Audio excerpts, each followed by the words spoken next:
은혜 받으실 하나님의 말씀은 마태복음 6장 11절 말씀입니다. 오늘 우리에게 일용할 양식을 주시옵고. 아멘.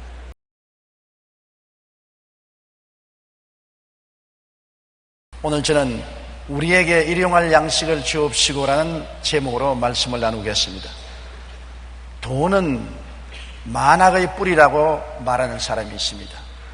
반대로 돈은 만 가지 선의 뿌리라고도 말합니다. 우리가 알다시피 돈 그 자체는 선도 아니고 악도 아닙니다. 돈을 쓰는 사람에 따라서 선하게 쓰면 선하게 되고 악하게 쓰면 악하게 되는 것입니다. 돈이 악한 사람의 손에 들어가면 악한 수단이 되고 좋은 사람의 손에 들어가면 선한 수단이 됩니다. 우리 신앙인은 돈, 즉 물질에 대하여 어떠한 마음을 가져야 할까요? 사람들은 말하기를 예수를 잘 믿으려면 가난하고 헐벗고 굶주려야 된다.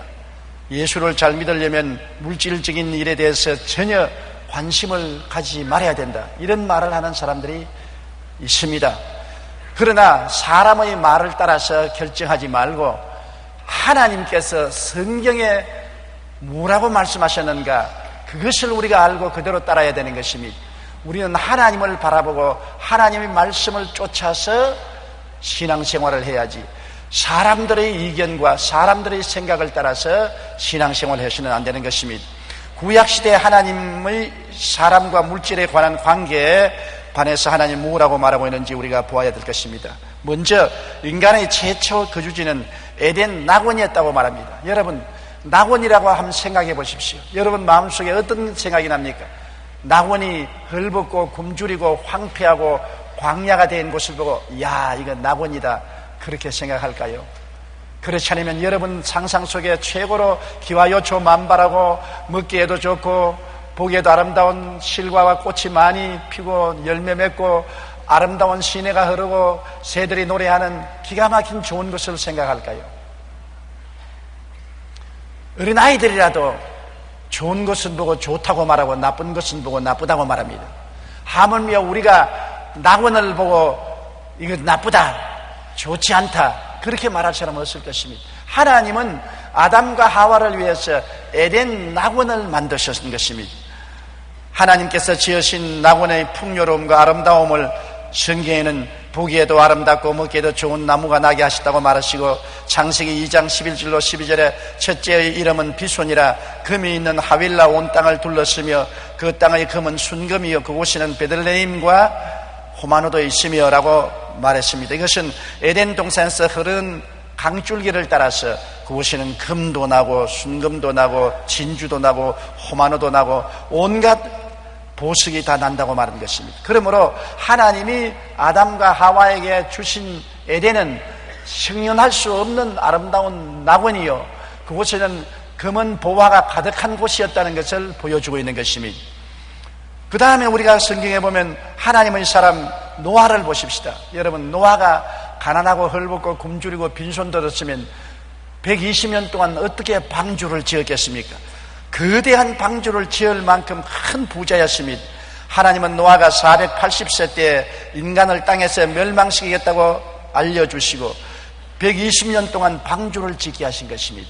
성경에는 창세기 6장 3절에 야훼께서 이르시되 나의 영이 영원히 사람과 함께 하지 아니하리니 이는 그들이 육신이 됨이라. 그러나 그들의 날은 120년이 되리라 하시니라. 120년 동안에 노아는 방주를 짓는데 모든 생기 있는 동물과 곤충들이 다 방주에 들어올 만큼 큰 배를 지었습니다. 요사이 이런 배를 지으려면 거대한 회사나 국가가 돈을 대야 될 터인데 노아는 혼자서 120년 동안에 그 많은 목재와 그 많은 인원들을 거느리고 배를 지을 만큼 부자였습니다. 노아가 털털이 아무것도 없는 사람이었으면 방주가 아니라 보트도 한 마음 못 지었을 것입니다. 그러므로 노아는 굉장한 부자였습니다. 또한 믿음의 조상 아브라함을 보십시다. 75세 가나안에 와서 빈털터리가 되었지요. 하나님께서 내 전토 친척 아비 집을 떠나 내가 내게 지시할 땅으로 가라고 해서 가나안 땅에 왔는데 큰 기근이 들어서 종들은 다 뿔뿔이 헤어지고 짐승 때는 다 굶어 죽고 그 아내 사레와 조카 롯을 데리고 빈털터리가 되었습니다.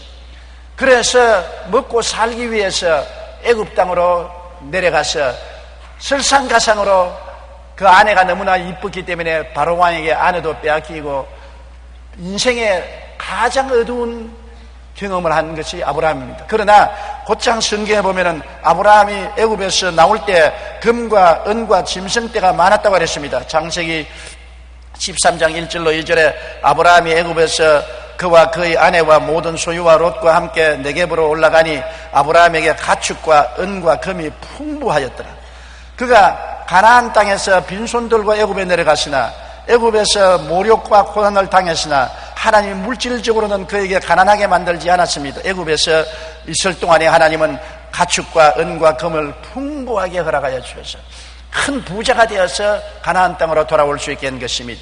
그는 가나안 땅에 살 동안에 얼마나 부자였던지 집에서 사병을 318명이나 거느렸습니다. 어려울 때 여러분 입 한 사람 들어주는 것만 해도 가정생활에 얼마나 도움이 됩니까? 그런데 아브라함은 318명을 집에서 사병으로 먹이고 입히고 기르고 월급을 주며 썼습니다. 롯이 적군에게 포로로 잡혀갔을 때 아브라함이 318명의 사병을 거느리고 밤중에 습격해서 적을 물리치고 롯을 구해온 사건을 성경은 기록하고 있는 것입니다. 창세기 14장 14절과 16절에 아브라함이 그의 조카 사로잡혔음을 듣고 집에서 길리고 훈련된 자 318명을 거느리고 단까지 쫓아가서 모든 빼앗겼던 재물과 자기의 조카와 롯과 그의 재물과 또 부녀와 친척을 다 찾아왔더라고 말한 것입니다. 아브라함은 하나님이 복을 주셔서 정말 큰 부자였습니다. 그 아들 이삭을 장가 보내기 위해서 아람 땅에 보내 아내를 구하게 했을 때 그 사돈들 집에 가서 종 엘리에셀이 뭐라고 말했습니까? 창세기 24장 35절에 야훼께서 나의 주인에게 크게 복을 주시어 장성하게 하시되 소와 양과 은근과 종들과 낙타와 나귀를 그에게 주셨다고 말한 것입니다. 종의 입으로 직접 사돈들 집안에 가서 아브라함은 큰 부자요 은과 금이 풍부하고 짐승떼도 많고 종들도 많다고 자랑을 했던 것입니다.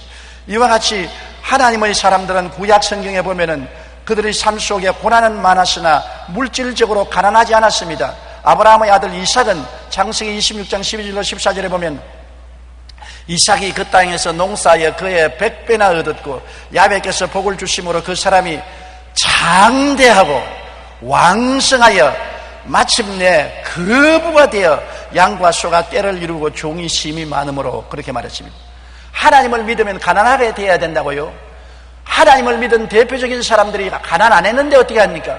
아담과 하와도 가난하지 아니었고 노아도 가난하지 아니었고 아브라함도 가난하지 아니었고 이삭은 성경 말씀대로 왕성하여 마침내 거부가 되어 양과 소가 떼를 이루고 종이 심이 많았다고 말한 것입니다. 이삭의 아들 야곱은 외삼촌 집에 도망을 가서 20년 만에 고향에 돌아올 때 창세기 32장 10절에 말하기를 나는 주께서 주의 종에게 베푸신 모든 은총과 모든 진실함을 조금도 감당할 수 없사오나 내가 지팡이만 가지고 요단을 건넜더니 지금은 2때나 이루었나이다. 지팡이만 들고 형을 피해서 외삼촌 집으로 도망을 쳤던 야곱이 20년 만에 돌아올 때는 한때 두때 바다의 모래와 같은 많은 짐승을 거느리고 거부가 되어서 돌아오게 된 것입니다. 이러므로 여러분 구약시대를 통틀어 볼 때 하나님을 섬기고 충성한 주의 백성들이 고난은 많이 당했지만은 물질적으로 헐벗고 굶주리고 남에게 구걸하는 생활을 하지 않았다는 것을 우리가 잘 알 수 있는 것입니다. 아브라함과 거의 동시대에 살았던 욥도 보십시오. 욥은 동방에서 제일 가는 부자였습니다. 마귀의 시련을 겪어서 한때 큰 고통을 당했으나 하나님은 다시 배로 축복을 해준 사실을 볼 수 있는 것입니다. 하나님의 은총은 우리에게 빈털터리가 되게 하는 것이 아니라 풍부하게 축복을 허락해 주는 것이 우리 하나님이신 것입니다. 하나님이 천지와 만물을 지으셨습니다. 천지와 만물이 다 하나님의 것입니다. 하나님께 충성하는 사람을 빈손 들고 돌려보낼 리가 만무한 것입니다. 성경이 우리에게 밝히 보여주고 있는 것입니다. 이스라엘 백성들이 애굽 땅에서 나올 때 하나님께서는 빈손 들고 나오지 않고 금과 은을 애굽 사람에게 풍부히 받아서 나왔었습니다. 그들을 광약한 광야에 살게 한 것이 아니라 젖과 꿀이 흐르는 가나안 땅에 살게 하겠다고 약속을 하신 것입니다. 우리 하나님은 그러므로 물질 문제에 관해서 인색하지 않으십니다. 우리가 인생을 살면서 하나님 앞에 많은 시련과 고난을 받는 일은 있습니다만, 그러나 하나님이 우리를 헐벗고 굶주리고 빨개벗겨 놓아서 살게 하지는 않았던 것입니다. 그것은 구약시대의 일이고 신약시대의 하나님과 사람과 물질의 관계는 다르다고 말한 사람이 있습니다. 뭐라고 말하면, 예수님은 하나님의 아들이지만 이 땅에 오셔서 풍찬 노숙을 하고 가난하게 살았다고. 예수님의 발자취를 따라가려면 우리도 헐벗고 굶주리고 빈손 들고 살아야 된다고 하는 사람이 있는 것입니다. 여러분, 예수님이 가난한 이유는 우리의 가난을 대신 갚기 위해서 그렇게 했다고 성경이 말하고 있는 것입니다. 고린도후서 8장 9절에 우리 주 예수 그리스도의 은혜를 너희가 알거니와 부유하신 이로서 너희를 위하여 가난하게 되시면 그의 가난함으로 말미암아 너희를 부유케 하리 하심이라. 아버지가 아침 일찍 일어나고 저녁에 늦게 누우며 온갖 고생을 하고 물질을 모았습니다. 자손을 잘 먹이고 잘 입히고 좋은 대학에 공부시키고 좋은 생활하게 합니다. 그러나 자손은 말하기를 나는 이 생활을 할 수 없습니다. 아버지가 나를 위해서 얼마나 고생을 하고 수고하며 밤늦게 주무시고 아침 일찍 일어나며 온갖 고생을 다 했는데 나도 아버지를 따라서 고생을 해야지 풍부하게 살 수 없습니다. 그러면 아버지가 뭐라고 말했습니까? 야, 이놈아, 정신을 바로 차리라. 네가 잘 먹고 잘 입고 편안하게 살게 하려고 내가 온갖 고생을 다 해서 모아놨는데 왜 생각을 그렇게 잘못하느냐? 아니요, 나는 아버지의 발자취를 따라가렵니다. 내가 너를 고생 안 시키려고 고생을 했는데 왜 내 고생을 네가 또 하려느냐? 그렇게 말할 거라는 것입니까? 주여, 주님의 발자취를 따라가기 위해서 헐벗고 굶주리고 가난하고 풍찬 노숙을 하며 살겠습니다. 예수님이 아니야, 너의 가난함을 내가 대신 짊어지고 나의 가난함을 통해서 너로 부욕케 하려고 내가 고생을 했으니 나를 믿는 너희는 가난에서 벗어나기를 바라노라. 그렇게 주님께서 말씀하는 것입니다. 예수님의 가난은 대속의 가난이었다는 것을 우리가 잘 알아야 되는 것입니다. 성경에는 갈라디아서 3장 13절에 그리스도께서 우리를 위하여 저주를 받은바되사 율법의 저주에서 우리를 속량하셨으니 기록된 바 나무에 달린 자마다 저주 아래 있는 자라 하였습니다. 이는 그리스도 예수 안에서 아브라함의 복이 이방인에게 미치게 하렴이라고 말한 것입니다. 저주를 받는다는 것 얼마나 무서운 일인 것입니까? 저주의 가시체를 주님께서 머리에 쓰시고 쇠가시에 찔리고 십자가에 못 박인 것은 우리를 아담과 하와 이후 받은 저주에서 해방시키기 위해서 값주고 사기 위해서 고난당했다고 말한 것입니다. 예수님이 지불한 그 고통을 우리가 다시 지불할 필요가 없는 것입니다. 그러므로 주님의 가난은 우리를 대속하기 위한 가난이었다는 것을 알아야 되는 것입니다. 그러면 또 말할 것입니다. 예수님의 제자들은 헐벗고 굶주리고 가난했습니다. 여러분, 예수님의 제자들의 가난은 선택한 가난인 것입니다. 예수님의 제자들이 앉아서 장사를 하거나 농사를 짓거나 사업을 할 수 없지 않습니까? 온 천하에 다니며 만민에게 복음을 전가하기 때문에 어느 곳에나 안주하지 않고 늘 여행을 하고 복음을 전해야 되므로 가난할 수밖에 도리가 없는 것입니다. 마가복음 6장 8절로 9절에 여행을 위하여 지팡이 외에는 양식이나 배낭이나 전대의 돈이나 아무것도 가지지 말며 신만 신고 두 번 옷도 입지 말라. 주님께서는 세상의 물질에 염려하고 집착하지 말고 마음을 다하고 뜻을 다하고 정성을 다하여 복음을 전하기 위해서 홀가분하게 나아가서 복음을 전하라고 말한 것입니다. 그러나 무엇을 먹을까, 무엇을 입을까, 무엇을 마실까, 무엇을 신을까, 어느 곳에 거할까는 주님께서 돌보아 주시겠다고 말한 것입니다. 제자들이 복음을 전가할 때 굶어 죽은 사람 한 사람도 없습니다. 핍박을 당하여서 순교를 당한 제안은 있지만은 굶어서 죽지는 않았습니다. 주님께서는 그때 그 열악한 환경에서 아무데 의지할 것 없는 정체 없이 떠돌아다니면서 복음을 전하는 제자들에게도 먹이고 입히고 신겼습니다. 그러나 제자들은 선택한 가난이었습니다. 오늘날도 부유하게 살 수 있는 사람이 자기 일생을 던져서 복음을 위하여 가난하게 된 사람들이 많지 않습니까? 여러분, 사도들과 복음 전도자들은 스스로 나그네 생활을 선택한 것입니다. 예수님께서 마태복음 8장 20절에 여우도 굴이 있고 공중의 새도 거처가 있으되 인자는 물이 둘 곳이 없다고 하신 것처럼 예수님의 제자들은 오늘은 이 동네에서 내일은 저 동네로, 오늘은 이 나라에서 내일은 저 나라로 항상 떠돌아다니며 나그네 생활을 하니까 앉아서 돈을 벌 여가가 없는 것입니다. 부유의 집을 짓고 부귀영화를 누리며 살 수 있는 그러한 처지가 못된 것입니다. 스스로 택한 가난이었습니다. 알버트 슈바이처 박사 같은 사람은 독일을 떠나서 저 아프리카의 험한 오지에 들어가서 산 것은 자기가 선택한 것입니다. 선택한 가난이었습니다. 테레사 수녀가 가장 가난한 인도의 칼가타의 빈민굴에 들어간 것도 자기가 선택한 가난이었습니다. 이것은 다른 사람을 구원하고 행복하기 위해서 내가 누릴 수 있는 것을 스스로 포기했기 때문에 십자가의 구속의 은총에 참여하는 것으로 상이 굉장히 클 것입니다.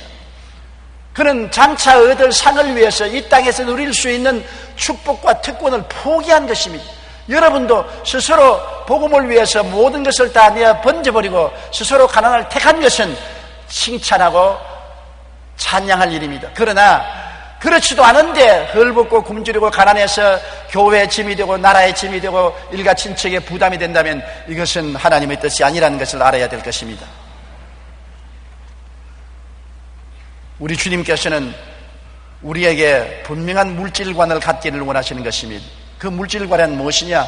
우리는 아담의 자손이 아니라 그리스도 안에서 새로운 피조물이 되고 새로운 피조물이 되었으므로 아담의 저주에서 해방되었다는 것을 깨달아 알라는 것입니다. 아담은 에덴에서 저주를 받아 쫓겨났지만은 우리는 예수 그리스도 안에서 저주에서 해방된 사람이라는 것을 알아야 되는 것입니다. 우리의 조상은 아담이 아니라 예수 그리스도인 것입니다. 우리는 구인류가 아니라 신인류가 된 것입니다. 그러므로 그리스도 안에서 우리는 저주에서 해방이 되었으므로 집에 들어와도 축복이 있고 들에 가도 축복이 있고 적반적 그릇을 만져도 축복이 따르는 사람이라는 것을 알아야 되는 것입니다. 예수님의 축복을 받은 사람이라는 것을 주님께서 분명히 알기를 원하는 것입니다. 갈라디아서 3장 14절의 말씀처럼 예수 그리스도 안에서 아브라함의 복이 이방인에게 미치게 했다고 말한 것입니다. 예수님 안에 있으면 아브라함에게 하나님이 주신 복이 우리에게 따르게 된다고 말씀하신 것입니다. 우리 예수 믿는 사람 고난이 없다는 말은 안 했습니다. 고난이 없는 것이 아니라 고난조차도 복의 열매를 종국에서 맺게 하겠다는 것입니다. 야고보서 5장 11절에 보라 인내하는 자를 우리가 복되다 하나니 너희가 욥의 인내를 들었고 주께서 주신 결말을 보았거니와 주는 가장 자비하고 긍휼히 여기시는 자니라. 욥은 크게 시험을 당하고 고난을 입었었으나 나중에 하나님이 배로 축복해 준 것처럼 고난도 결국에는 우리의 신앙을 높여주고 결과로 하나님의 축복을 받을 수 있는 그릇이 되게 만들어준다는 것입니다. 그러므로 성경에는 일용할 양식을 달라고 기도하라고 하나님께서 말씀한 것입니다. 일용할 양식을 얻기 위해서 여러분 기도할 때 하나님 우리에게 밥만 먹여 주시옵소서 기도합니까? 여러분이 일용할 양식을 얻기 위해서는 직업이 있어야 되지요. 직업을 구하기 위해서는 교육을 받아야 되지요. 일용할 양식을 얻기 위해서는 집이 있어야지요. 입고 나갈 옷이 있어야지요. 타고 다닐 자동차와 교통수단이 있어야 되지요. 컴퓨터가 있어야 되지요. 핸드폰이 있어야 되지요.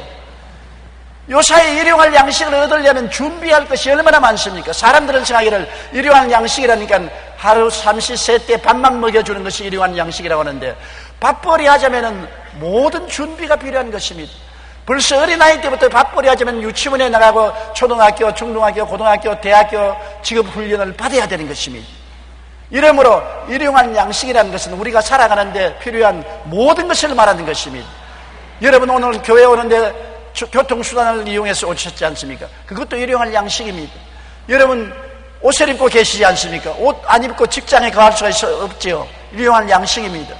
집이 있어야 쉴 수 있지요. 집도 일용할 양식인 것입니다. 우리가 살아가는데 필요한 모든 것이 일용할 양식으로 주님께서 일용할 양식을 기도하라는 것은 우리가 살아가는데 필요한 모든 것을 기도하라는 것입니다. 그것이 하나님의 뜻입니다. 내가 살아가는데 필요한 자동차면 자동차 달라고 기도해야 되는 것입니다. 내가 살아가는데 필요한 핸드폰이면 핸드폰 달라고 기도해야 되는 것입니다. 내가 살아가는데 필요한 집이면 집 달라고 기도해야 되는 것입니다. 내가 살아가는데 건강이 필요한다면 건강을 달라고 기도해야 되는 것입니다. 이 모든 것이 일용할 양식을 달라는 기도인 것입니다. 빌립보 4장 19절에 나의 하나님이 그리스도 예수 안에서 영광 가운데 그 풍성한 대로 너희 모든 쓸 것을 채우시리라. 한두 가지 쓸 것이 아닙니다. 모든 쓸 것을 채우시는 하나님, 이 하나님이 이 모든 쓸 것이 바로 우리 일용할 양식인 것입니다. 우리가 그 나라와 그 일을 먼저 구하면 이 모든 것을 더하리라고 했던 것입니다. 말라기 3장 10절로 12절에 만군의 야훼가 이르노라 너희의 온전한 11조를 창고에 들여 나의 집에 양식이 있게 하고 그것으로 나를 시험하여 내가 하늘의 문을 열고 너희에게 복을 쌓을 곳이 없도록 붙지 아니하나 보라. 만군의 야훼가 이르노라 내가 너희를 위하여 메뚜기를 금하여 너희 토지 소산을 먹어 없애지 못하게 하며 너희 밭의 포도나무 열매가 기한진에 떨어지지 않게 하리니 너희 땅이 아름다워짐으로 모든 이방이 너를 복되다 하리라. 하나님께서는 우리가 일용할 양식을 구하면서 하나님의 축복해 주신 11조를 하나님께 드리면 우리에게 모든 일에 복을 부어주겠다고 약속하신 것입니다. 그러므로 주를 잘 섬기는 사람에게 주님께서 화나 저주를 주겠다고 말씀하지 아니하시고 일용할 양식을 주시고 복을 주겠다고 약속하신 것입니다. 켄타키 프라이 치킨 집 앞에 서 있는 마음씨 좋아 보이는 할아버지 창업주 샌더스는 6살 때 아버지를 잃고 12살에 어머니마저 재혼하여 그들을 떠난 이후에 그의 삶은 파란만장한 고난의 연속이었습니다. 65세 때 그동안 어렵게 모았던 모든 재산을 잃고 파산해서 아내도 떠나버렸고 엎친 데 덮친 격으로 아들도 죽어서 너무나 슬퍼서 정신병이 걸렸습니다. 정신병원에 입원해서 있을 동안에 하루는 정신병원 교회에서 찬송 소리가 들렸었습니다. 그 찬송을 따라서 교회에 가서 울어 엎드려 눈물을 흘리고 통회하고 자복하고 회개하고 예수님을 구주로 모시고 구원도 받고 정신병에서 노예남을 받았습니다. 정신병에서 노예남을 받아서 길거리 나왔는데 집이 있습니까? 아내가 있습니까? 자식이 있습니까? 나이가 젊습니까? 65살이 된 노인이 뭘 합니까? 그래서 하나님께 엎드려 기도했습니다. 하나님, 예수를 믿는 사람에게는 주님께서 일용할 양식을 주신다고 했는데 나는 집도 없고 가족도 없고 있을 곳도 없고 나이도 이제 65살인데 일용할 양식을 허락하여 주시옵소서. 하나님께서 그에게 지혜를 주셔서 닭고기를 굽는 기술을 주셨습니다. 열심히 훈련을 하고 시험을 해보는 결과 11가지 양념으로서 닭튀김을 개발해서 켄터키 프라이드 치킨을 창시하고 너무나 이 닭고기가 잘 팔려서 대기업이 되어 65세에 창업을 해서 80세에 억만장자가 되었습니다. 그 다음에는 자가용 비행기를 타고 전 미국에 다니면서 복음을 전가하다가 90세에 세상을 떠났었습니다. 여러분, 주님을 의지하면 젊은 나이에만 하나님이 돌봐주는 게 아니라 65세 파산해서 정신병이 걸렸어도 재기하여 80의 억만장자가 될 수가 있는 것입니다. 나이에 상관없어요. 예수 믿으면 젊은 나이나 늙은 나이나 주님께서 함께 계셔 복을 주시면 들어가도 복을 받고 나가도 복을 받을 수 있는 것입니다. 그러므로 예수 믿는 생활은 복받는 생활인 것입니다. 오늘날도 세계 지도를 펼쳐놓고 보십시오. 인류 국가가 된 나라는 과거에 조상들이 잘 믿었든지 지금 자기들이 잘 믿었든지 주를 경계하고 섬기는 사람마다 그 나라마다 머리가 되고 꼬리가 되지 않고 위에 있고 아래 내려가지 않고 남에게 꾸어줄지라도 꾸지 않은 나라가 된 것을 알 수 있는 것입니다. 옛날에 하나님을 잘 믿었던 소련이 하나님을 버리고 공산주의를 택하고 난 다음에 얼마나 비참하게 망한 사실을 우리가 알지 않습니까?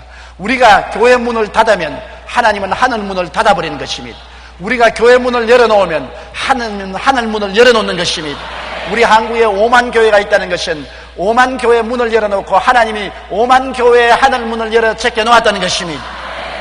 교회가 많이 설수록 하늘 문은 더 넓게 열리고 축복의 비는 더 힘차게 내려오는 것입니다. 성경에는 남아 돌아가는 삶이 아닌 부족함이 없는 삶을 주겠다고 말한 것입니다. 우리가 흥청망청 살라고는 말하지 않았었습니다. 시편 23편 1절에 야훼는 나의 목자시니 내게 부족함이 없겠다. 우리가 삶에 부족함이 없이 축복을 해주겠다는 것이지 흥청망청 살게 만들어주겠다는 약속은 하지 않은 것입니다. 우리 하나님은 굉장히 근검절약 같은 하나님인 것입니다. 예수님께서 오병 이후로 5,000명을 먹이고 난 다음에 부스러기를 다 주워 모으라 했습니다. 12바구니 부스러기를 주워 모았었습니다. 낭비는 주님께서 절대로 허락하지 않은 것입니다.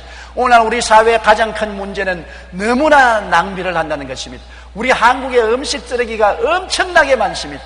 먹을 만큼 먹으면 좋은데 너무 낭비를 많이 하는 것입니다. 우리 한국의 음식 문화가 달라져야 돼요. 서양 사람들도 음식을 먹을 만치만 먹고 일본 사람들도 상에 올라오는 음식은 깨끗이 먹고 치워버리는데 우리 한국은 먹고 난 다음에도 새로 수많은 사람이 먹을 만큼 음식을 남깁니다. 옛날에 우리가 군대에 갔을 때 누구든지 식당에서 일한 사람 손 들어보라 그러니까 동료들 가운데 몇 사람이 손을 들었어요. 그러면 군 식당에서 일하기 위해서 무슨 일을 했냐니까 남은 음식 먹고 남은 찌깍지에 밥을 걷어내는 젓가락질을 했다고 합니다. 하도 음식을 먹고 많이 남겨놓으니까 그걸 부엌에서 도로 다른 사람 상 차릴 때 밥풀 떨어진 것 젓가락으로 건져내었다는 것입니다. 그것도 음식 만드는 기술이라고 자랑을 했습니다. 그만큼 낭비 생활이 우리 한국에 많다는 것입니다. 먹을 만큼 먹고 입을 만큼 입어야 되는 것입니다. 여러분께서도 이제 가을이 닥쳐오면 옷장을 열어보고 남아 돌아가는 옷은 다 정리해서 이웃하고 나누어 주십시오. 신발도 남아 돌아가는 것을 다 나누어 주십시오. 나누어 줘야 새 것이 들어오는 것입니다. 낡은 것 자꾸 가지고 있으면 새 것이 안 들어오는 것입니다. 시편 34편 9절로 10절에 너희 성도들아 야훼를 경외하라. 그를 경외하는 자에게는 부족함이 없도다. 젊은 사자는 궁핍하여 줄일지라도 야훼를 찾는 자는 모든 좋은 것에 부족함이 없으리로다.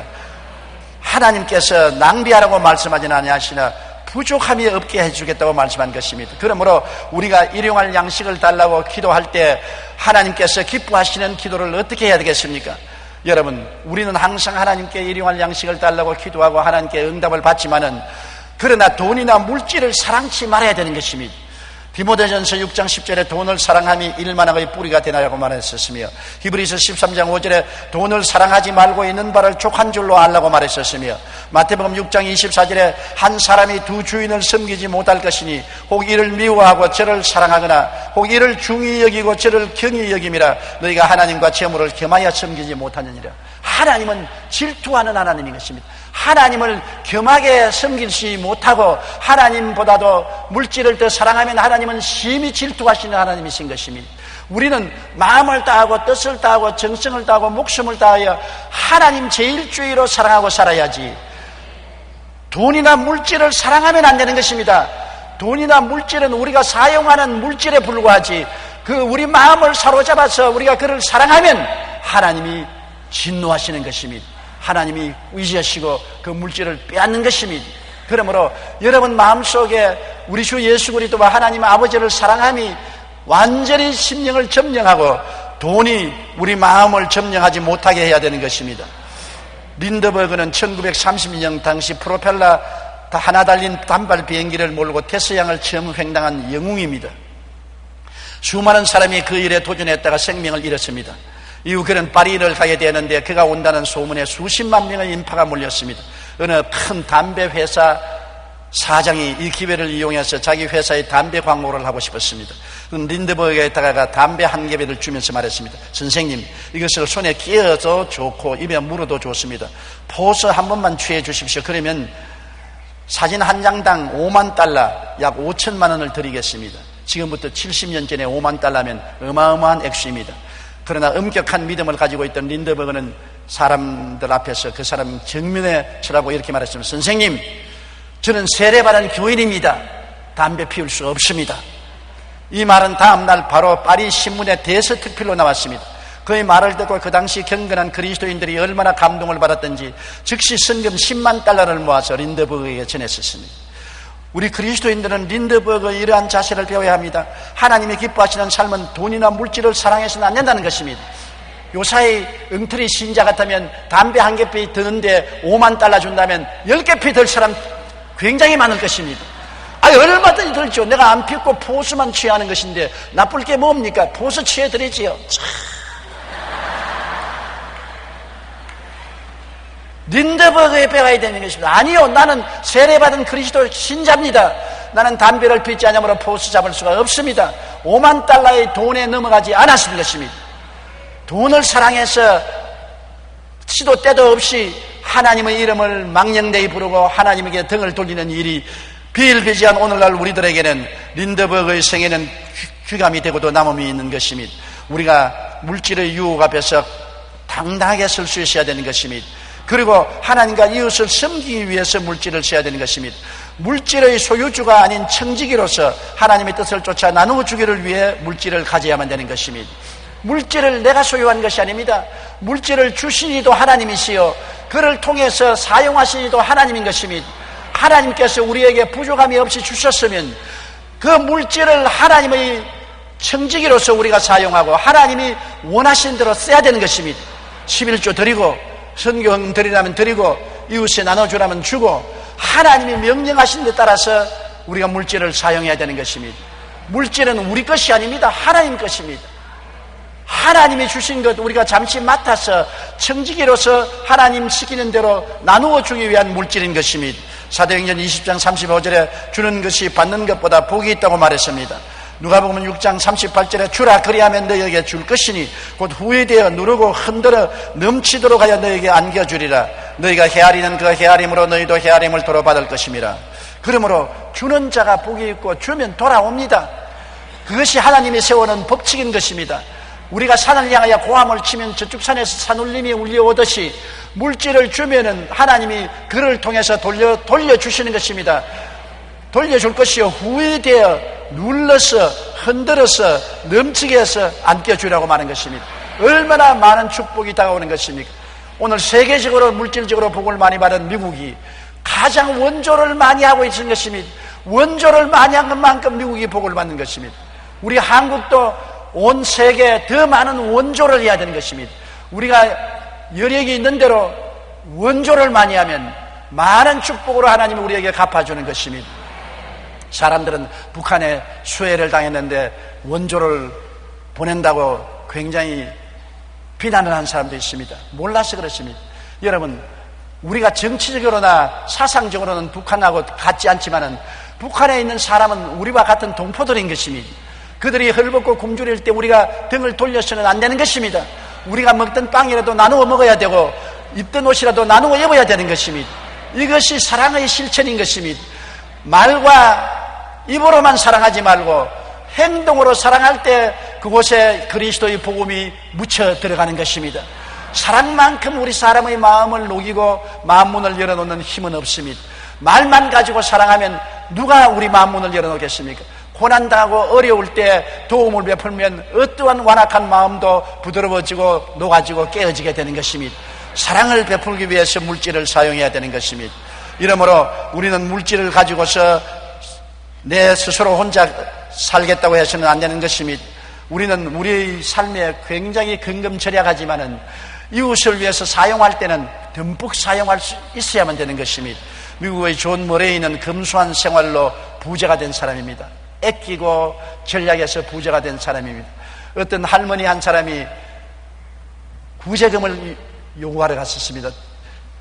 근처에 있는 초등학교가 낡아서 학교를 새로 짓는 구제위원회 임원으로서 그 할머니가 부자인 존 머레이 씨에게 찾아가니까 그가 서재에서 글을 읽고 있는데 촛불 2개를 켜놓고서 글을 읽고 있다가 할머니가 오니까 하나를 꺼버리거든요. 그 할머니가 아이고 이 깍쟁이 봐라. 나 만나고 이야기하는 동안에 촛불 2개 중에 하나를 꺼버리니 이 사람에게 뭐 구제물자 달라고 할 수 있겠느냐. 그러나 기왕 왔으니 말을 해야 되겠다고 어떻게 오셨습니까? 그러게 이 근처에 있는 초등학교가 낡아서 새로 짓기 위해서 위원회에서 모금을 하러 왔습니다. 그러니까 아유 모금 해드려야죠. 그러면서 당장 수표를 끄집어내서 5만 달러를 적습니다. 깜짝 놀랐습니다.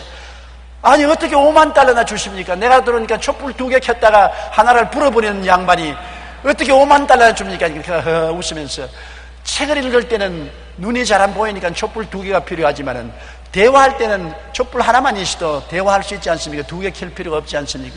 나는 이렇게 근검절약해서 모은 돈을 좋은 일을 위해서 쓴답니다. 그렇게 말했습니다.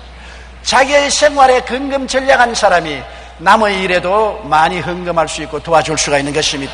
자기가 흥청망청 다 써버리면 남에게 도와줄 돈이 없지 않습니까? 그러므로 우리의 하나님이 주시는 축복을 우리는 남과 나누기 위해서 근검절약해야 되는 것입니다.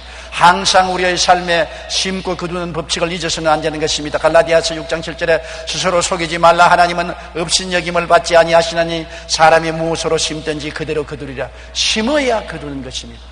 심지 아니하면 아무것도 못 거두어요. 내버려 놓으면 황폐하게 되거나 잡초가 무성하게 되고 마는 것입니다. 고린도후서 9장 8절로 9절에 하나님이 능히 모든 은혜를 너희에게 넘치게 하시나니 이는 너희로 모든 일에 항상 모든 것이 능력하여 모든 착한 일을 넘치게 하리 하심이라. 기록된 바 그가 흩어 가난한 자들에게 주었으니 그 의가 영원토록 있느니라 함과 같으니라. 심고 거두는 법칙을 시행하면 모든 일에 항상 모든 것이 능력하게 된다고 말하는 것입니다. 왜? 착한 일을 할 수 있게 하기 위해서. 그러므로 모든 일이라고 말하는 것입니다. 우리의 삶 전체에 하나님께서 모든 은혜를 주셔서 모든 일에 항상 봄, 여름, 가을, 겨울 할 것 없이 항상 모든 것이 넉넉하여 모든 착한 일을 넘치게 하려 함이라. 이것이 우리 예수 믿는 사람들이 긍정적이고 적극적인 사고방식을 가져야 되는 것입니다. 나는 없어요, 나는 안 돼요, 나는 빈손 들었어요, 나는 못해요. 그렇게 말하는 사람은 항상 가난을 벗어날 수가 없는 것입니다. 가난 그 자체는 선한 덕이 아닙니다. 가난은 하나님이 원치 아니하는 것입니다. 가난은 죄 때문에 온 저주 중에 하나인 것입니다. 그러나 가난해도 비굴하지 않고 주님 안에서 긍정적으로 사는 마음은 선한 마음인 것입니다. 하나님은 자원해서 가난하게 되는 것은 크게 상급을 주시지만은 게을러서 가난하고 저주받아 가난한 것은 원치 아니하는 것입니다. 부자라고 나쁜 것이 아닙니다. 무조건 부자면 나쁘다고 생각하는데 움켜쥐고 나눌 줄 모르는 탐욕적인 마음이 나쁜 것이지 부자라고 나쁜 것이 아닙니다. 마음에 주님 모신 청지기 삶에서 물질이 많으면 많을수록 많이 나눌 수 있기 때문에 좋은 것입니다. 부자가 되어서 많은 사람에게 나누어 주고 많은 사람에게 직업을 주고 많은 사람의 삶을 도와준다면 부자가 많으면 많을수록 좋은 나라가 되는 것입니다. 그러므로 우리 예수 믿는 사람은 모든 일에 항상 모든 것이 넉넉하여 모든 착한 일을 넘치게 할 수 있어야만 되는 것입니다. 수해가 나서 이웃이 죽어가는데도 한 푼도 도와줄 수 없는 가난병이가 된다면 우리가 무엇을 사랑을 베푼다고 말하겠습니까? 전염병이 창궐해서 죽어가는 나라가 있는데 우리가 약 한 상자도 보낼 수 없는 가난하다면 무슨 사랑을 전할 수가 있겠습니까? 무엇이 우리에게 있어야 사랑을 표시할 수 있는 것입니다. 그러므로 우리 것을 나누기 위해서 우리는 하나님께 복을 받아야 되는 것입니다. 하나님께 받아서 누리고 나누는 여러분 되시기를 주님 이름으로 축원합니다. 우리 고개 숙여 기도드리겠습니다. 살아계신 할아버지 하나님, 아버지께서 아담과 하와에게는 에덴 낙원을 주셨고 구약시대에 우리 예수 믿는 선조들은 모두 다 고난은 있었으나 물질적으로는 크게 부유하고 풍성했습니다. 우리 주 예수님은 오셔서 우리를 새 인류로 만드실 때 저주와 가난에서 해방시키는 역사를 해주셨습니다. 우리 아버지 하나님, 우리가 자원해서 가난해질 수는 있으나 아버지 하나님, 우리가 게을러서 일하지 못해서 저주받아서 가난한 것은 주께서 원치 않은 것을 알게 하여 주시옵소서. 항상 주님 앞에 엎드려 기도할 때마다 일용할 양식을 구하게 도와주시옵소서.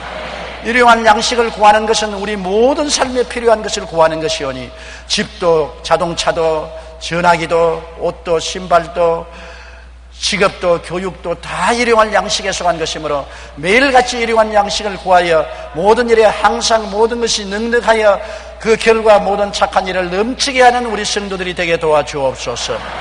예수님 이름으로 기도드리옵나이다. 아멘.